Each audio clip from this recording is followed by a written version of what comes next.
Alisa Fikria dari 11 MIPA 2 absen 5. Pada kesempatan kali ini saya akan menjelaskan tentang renang gaya bebas. Renang gaya bebas adalah berenang dengan posisi dada menghadap ke permukaan air. Kedua belah lengan secara bergantian digerakkan jauh ke depan dengan gerakan mengayuh. Sementara kedua belah kaki secara bergantian ditembakkan dari turun ke atas dan ke bawah. Gaya bebas adalah gerakan renang paling cepat dibanding gerakan-gerakan lainnya. Manfaat renang gaya bebas yang pertama adalah menambah tinggi badan.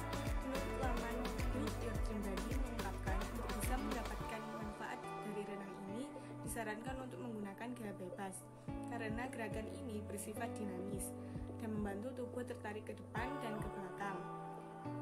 Gerakan ini dipercaya bisa membantu meninggikan badan. Manfaat yang kedua adalah melatih otot. Gaya bebas yang dinamis membuat otot-otot seluruh tubuh mulai dari bahu, kaki, hingga perut bergerak maksimal. Artinya, orang-orang yang rutin berenang dengan gaya bebas tidak mudah mengalami nyeri otot, terutama pada bagian punggung. Yang ketiga adalah memperkuat pernafasan. Saat berenang menggunakan gaya bebas, kamu akan berlatih mengambil dan menahan nafas pada saat yang tepat supaya tidak kehabisan nafas atau tersedak air. Ini berarti kamu memiliki pernafasan yang kuat. Dalam melakukan renang gaya bebas, kita harus memperhatikan posisi tubuh kita. Berikut ini adalah posisi tubuh yang benar ketika melakukan renang gaya bebas. Yang pertama adalah hadapkan kepala ke dasar kolam. Yang kedua adalah ketika mengambil nafas ke permukaan, arahkan kepala ke samping.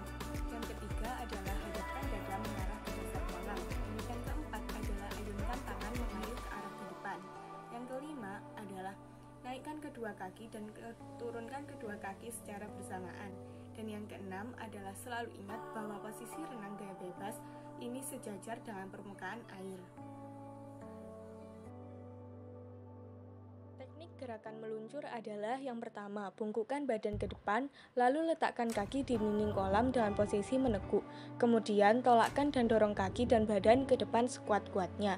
Luruskan kedua tangan ke depan seperti posisi meluncur. Setelah melakukan gerakan ini, lanjutkan dengan gerakan renang gaya bebas seperti biasa.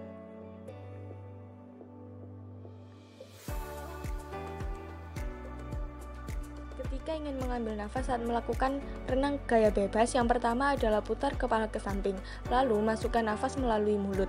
Kamu dapat mengambil nafas dari sisi kiri saja atau dari sisi kanan saja, atau bahkan mengambil nafas dari kedua sisi, yaitu kanan dan kiri. Ketika mengambil nafas, usahakan badan tetap lurus. Teknik gerakan tangan yang pertama adalah usahakan ketika kita memasukkan tangan ke air, kita dapat menjangkau sejauh yang kita mampu untuk jangkau dengan tangan kita. Yang kedua, tangan masuk ke dalam air dengan ujung jari dulu yang pertama. Posisi telapak tangan menghadap ke bawah atau ke dasar kolam. Kemudian tarik tangan kiri ke bawah, lalu ditarik hingga ke belakang. Kemudian angkat tangan kiri keluar dari permukaan air dan ayunkan tangan kiri tersebut sejauh mungkin ke depan. Ketika tangan di atas permukaan air, siku tangan kiri agak ditekuk di dekat telinga. Kemudian diluruskan kembali dan diayunkan sejauh mungkin ke depan masuk ke permukaan air. Pada waktu tangan kiri diangkat keluar dari permukaan air, gerakkan dan tarik tangan kanan ke bawah hingga ke belakang.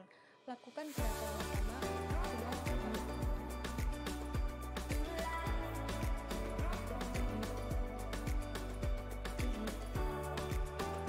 Untuk gerakan kaki pada renang gaya bebas, maka naik turunkan kaki secara bergantian.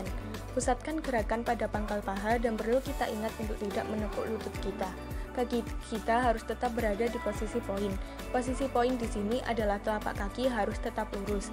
Prinsip gerakan kaki pada renang gaya bebas adalah gerakan kaki dilakukan dengan naik turun pada bidang yang vertikal, bergantian antara kaki kanan dan kiri. Gerakan dimulai dari paha dan pada gerakan menendang pada lutut untuk kemudian diluruskan pada akhir tendangan.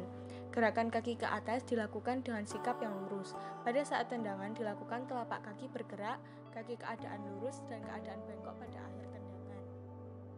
Kekuatan gerakan kaki tendangan ke bawah dilakukan dengan keras, sedangkan pada waktu kaki ke atas dilakukan dengan agak pelan.